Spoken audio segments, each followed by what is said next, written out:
Well, with a good idea from my wife, we did save ourselves a trip to Floor and Decor. We're going to use just the one type of tile. We did need some way to cut it, so we did have to make a trip to Lowe's, and we got all of the things that we would need for the tile job.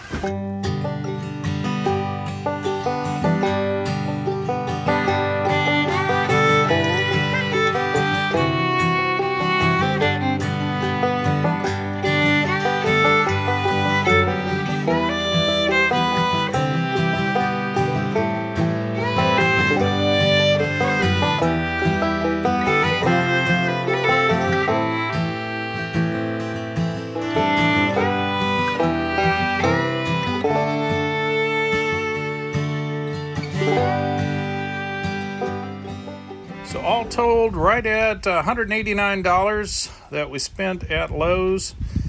We got a new bucket. Most of my buckets are well used and dirty at this point, and I like to have good clean thin set when I'm working with tile. So we got a new bucket for mixing the tile up. We've never used this system of spacers before, but I've had a difficult time in the past setting tiles on the floor and avoiding having the tiles at two different levels. So these spacers are designed to not only provide a space in between the tiles, but to lift up on the tiles evenly on both sides so that they will be level across the gap. So I'm anxious to see how these things work out. Hopefully we're able to get a much cleaner tile job using these things. I know I mentioned using a saw that comes in over the top. Those are about $300 for one of those armed saws where the blade comes from the top. We've used these small saws in the past, so we decided to spend just $70 and get the least expensive 4.5-inch wet tabletop tile saw that they had available at Lowe's. We've also got some grout for finishing off the job. We chose a silver grout. We've used this before with this particular tile. And then basic thin set. It's just a polymerized thin set mortar for holding tiles on the floor or walls. It's just a basic thin set, nothing special about this stuff. It is a polymer enriched thin set, so it is a little bit goopier and stickier, does a better job of holding onto the tiles. And now we're going to get the table saw unboxed and get it set up and ready to cut tile. One other item I highly recommend is a pair of knee pads. If you're going to be kneeling on the floor and working for any length of time, unless you want big thick calluses under your kneecaps, which is what will happen, and very sore knees like I've got, make sure you've got a good set of knee pads to work with. Don't skimp on these. You want to make sure you get a good pair of knee pads, something that's going to protect you while you're down there on the floor for long periods of time. It's not a bad setup on this little saw once you figure out that there is a hidden compartment under the deck that has all of your implements in it. The rip fence is actually attached on the bottom of the saw, so there's not in the instructions. If you're looking for your rip fence, just flip the saw over, you'll find it. It does have a riving knife, which I'm hoping is going to help out with what I was talking about with the breakout at the very end of the cut. If the kerf is held open by this riving knife, keeps the tile from pinching together on the other side, we may avoid that little bit of breakout. The blade installs fairly easy. The knife is a little hard to get into place, but if you got 3 hands, it's not really that difficult. And an acceptable guard setup. It is possible to run the saw without the guard on it. This is not a dangerous blade. It does not have teeth. It's not going to cut into your skin if you accidentally touch it, but it will throw water everywhere. Remember, this is a wet saw, so the guard helps to keep you from getting soaking wet while you're working with it. So remember, the tile, you're going to need something to mark it with, a Sharpie, a crayon. Pencil's not always a good thing to use. It tends to rinse off when you get it up on this wet saw. So I'm going to strip off 2 5/8 inches off the edge of this tile. We've already cut some off of the other edge, so we're going to make use of this other full edge to fill in next to the wall there. There's a functional rip fence built into this little saw. It's not perfect, but it does work. You just got to kind of work with it to get it lined up. I would prefer a rip fence that lined itself up and had a much better clamping mechanism, but For 70 something dollars, this is not bad.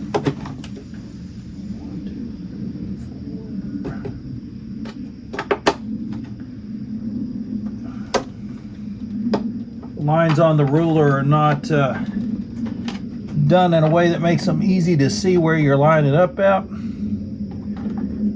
But if you're careful, just take your time with it, you can get that rip fence set. That's it. We're all set and ready to go.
So you can probably see I was struggling a little bit to get the tile to go through the saw. The saw doesn't have any clamps to hold it down. That's something I would probably do if I was going to be making a lot of cuts with this saw.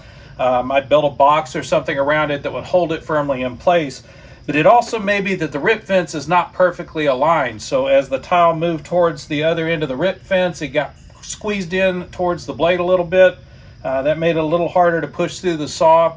You also may have seen that I had my hands up really close to this blade. Keep in mind, this is not a tooth blade. It's not going to rip the tip of my finger off.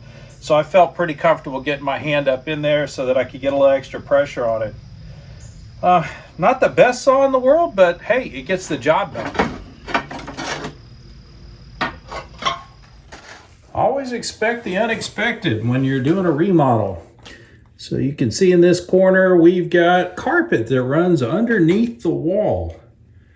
So when they're building a mobile home, unlike a stick-built home, they're trying to do this in layers. And they'll lay out the entire floor, cover it up with whatever flooring material, like carpet, and then they build the wall on top of it. This is not ideal. Keep in mind, this is not a load-bearing wall, so it's not a huge issue. As long as that bottom plate is firmly secured, this won't be a problem. It's just a little bit of a mess to clean up around the edges before we can lay our tile out.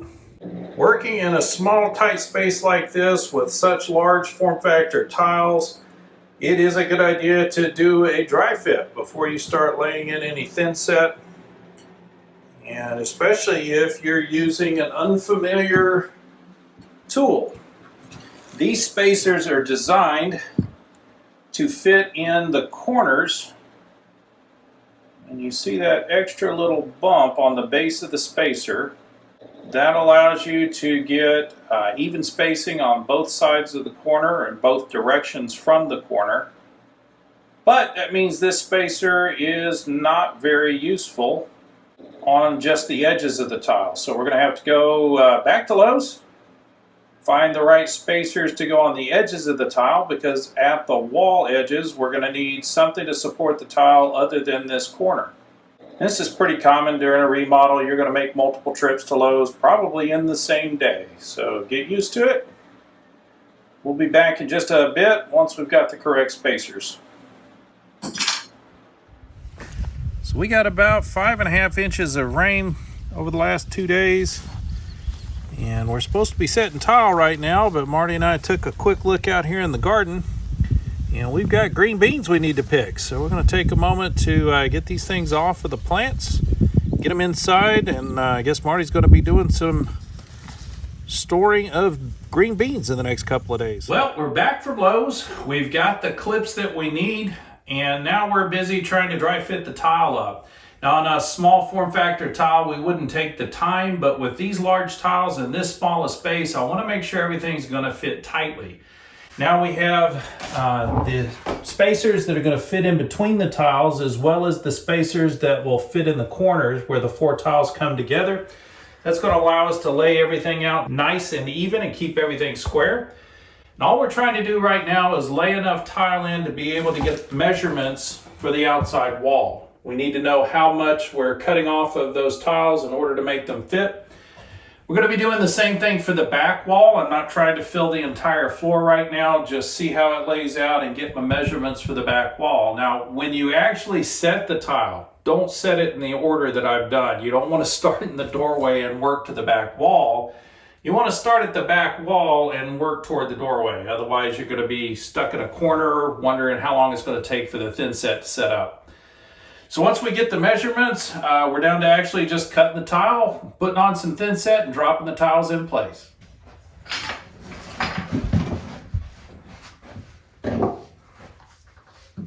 Marty's favorite tool. It does come in handy for a lot of different things. It's just a great way to lift up the edge of the tile so that I can squeeze these spacers underneath.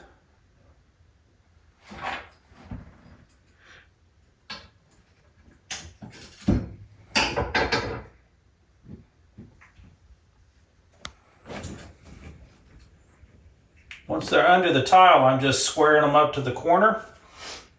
And then we would be ready to set the next tile, but I'm going to go the other direction toward the back wall here.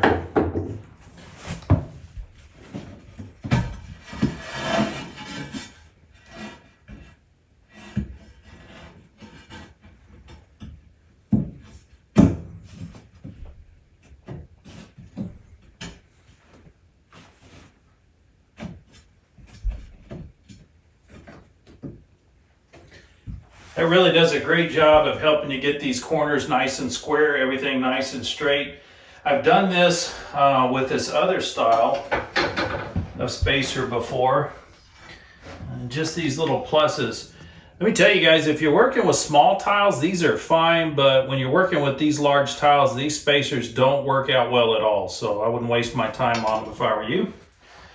Yeah, we did have to spend a little extra money. That's about $40 worth of spacers and the little cups to screw down on top of them, but it makes the job that much easier. It's worth the extra money.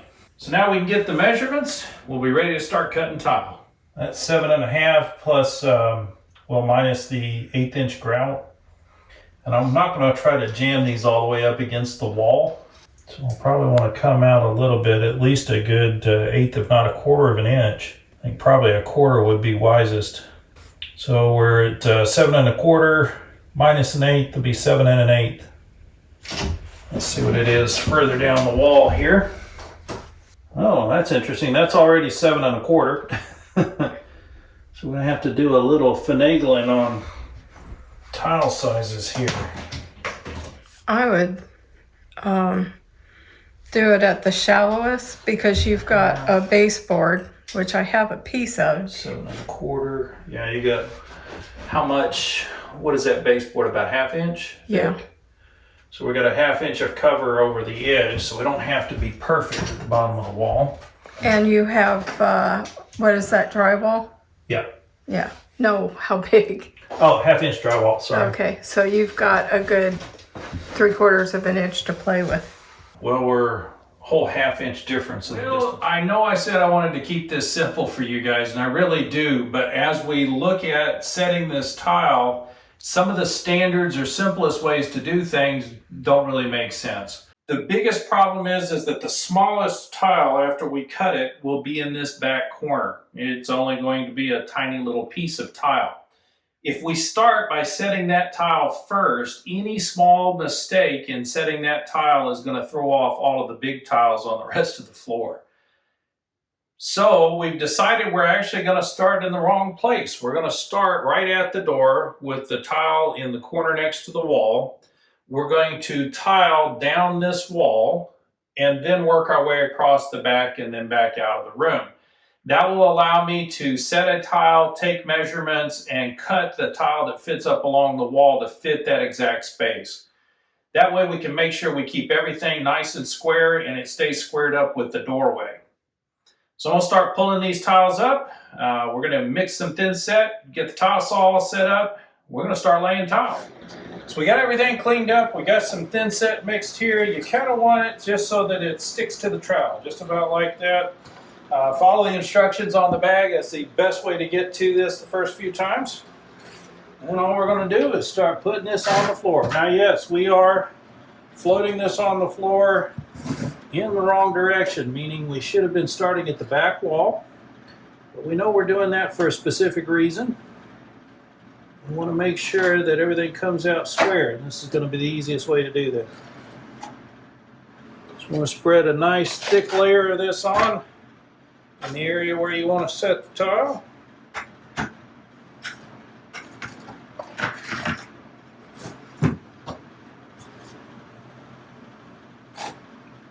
Make sure you're getting all the way up to the edges. You don't want any hollow spots up along the edges of the wall. You'll get weird echoes off the tiles. You'll also be taking a chance of cracking the tile.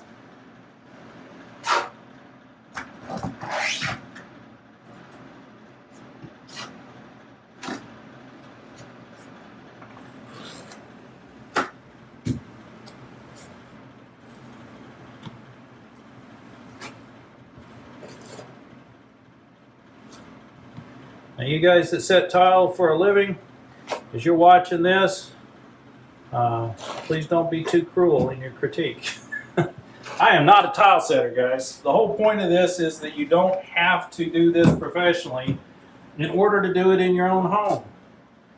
As a homesteader, you're going to be tasked with challenges daily that are going to be things that you don't do or haven't done before. That doesn't mean you can't do them. If other people can do it, so can you. The ridges in the thin set, we want the ridges to run this way because we're going to be setting the tile into the thin set. The whole idea behind the ridges is that it allows you to get a nice level tile, but it also allows you to collapse those ridges underneath the tile as you press it into the thin set.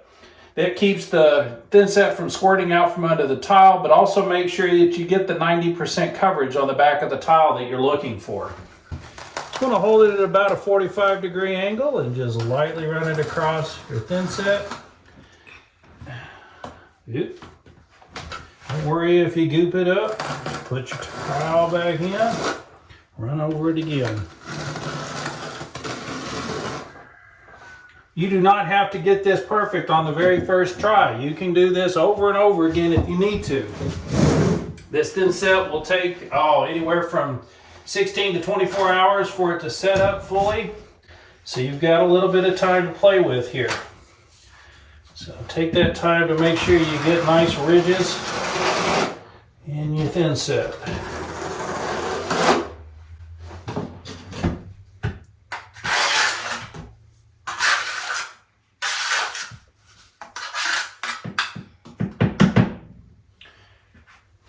I use the big trowel most of the time. There are smaller trowels that you can use for getting into tighter areas. Just make sure that you're using something with a 1/4 inch gap on it because you do want a 1/4 inch line for this size tile and also for floor tile.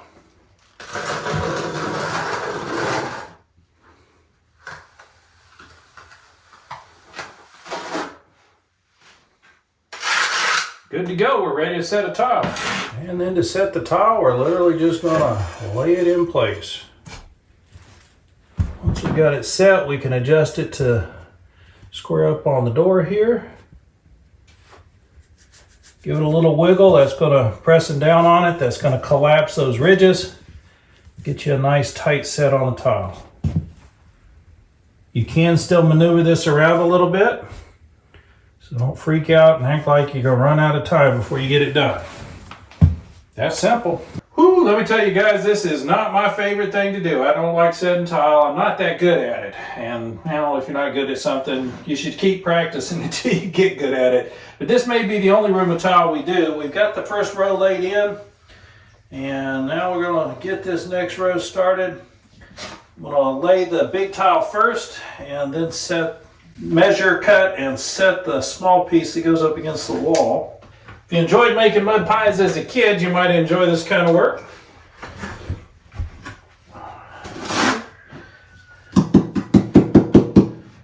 It's not always very forgiving though. If your lines get off, going across an entire room of tile, you can be way off by the time you get to the other side. It's one of the reasons why I struggle with it so much.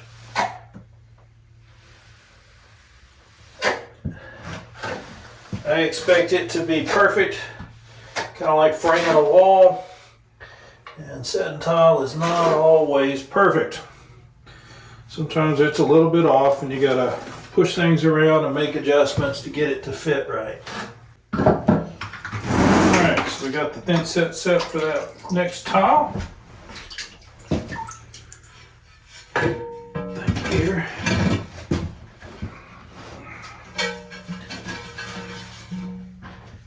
Just going right off of the clips that are already set in the thin set underneath the other tiles, which should allow that to line up really nice.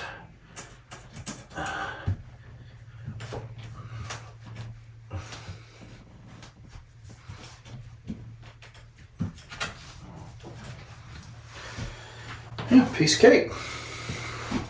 No, that's at home. Man, guys, that carrot cake. If you haven't seen the video yet, go watch it. Get somebody to bake you one of those cakes. If you're not sure how to do it yourself, you definitely got to try that. Of course, it doesn't hurt that we had homemade carrots, right? If you grow those things in your backyard, they do not taste the same as the ones you get in the store. They are so much better. Back to tile. So all I need to do in here is get these clips set on the corners. Make sure you're using the right clips, not the ones that go in the middle of the tile, but the ones that go in the corner.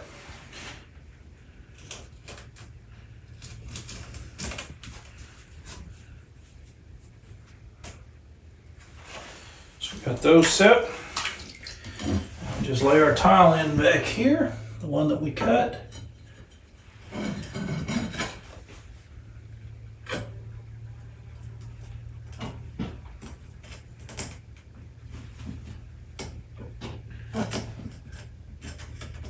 Pull it into place against the clips. If you get a little grout squirting out between the cracks, it's not a bad idea to go ahead and clean that out a little bit. You want your grout to go in there and fill that up. You don't want the thin set changing the color of your grout because the grout ended up too thin. That'll help with that in the end. We've also got a little extra thin set on the wall. Clean that out of there. Make sure that clip doesn't come out. Alright. And we've got our first four corner there, so this is actually a good spot to pop in one of the caps and level everything off. So the caps just slide down and onto the threaded portion of the spacer. And you just run them down onto the tiles. Puts even pressure all the way across the corner. Cinch that down until it's snug. And that's pulling all the tiles together and also lifting them up so that they should be at the same level so you don't have an unlevel tile set. If you do, then that's a good place where you can catch a toe or things will get stuck on it when you're trying to drag across the tile. So that's a quick and easy system for doing that. I've seen other systems that use a wedge that you drive in across the two tiles, and that just looked too complicated. This looked real simple to me. I like the way that's set. So moving on to the next tile.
just like that, we have all the tile down on the floor. I say just like that, but we set this tile 2 days ago and just laid these last 3 pieces over here in the corner.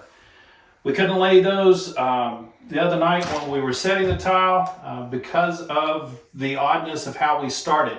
That's why you want to always start in the back corner if you can. We knew we needed a clean and straight edge across the doorway, so we started in the doorway and we're able to bring all the tiles together right there at the last moment.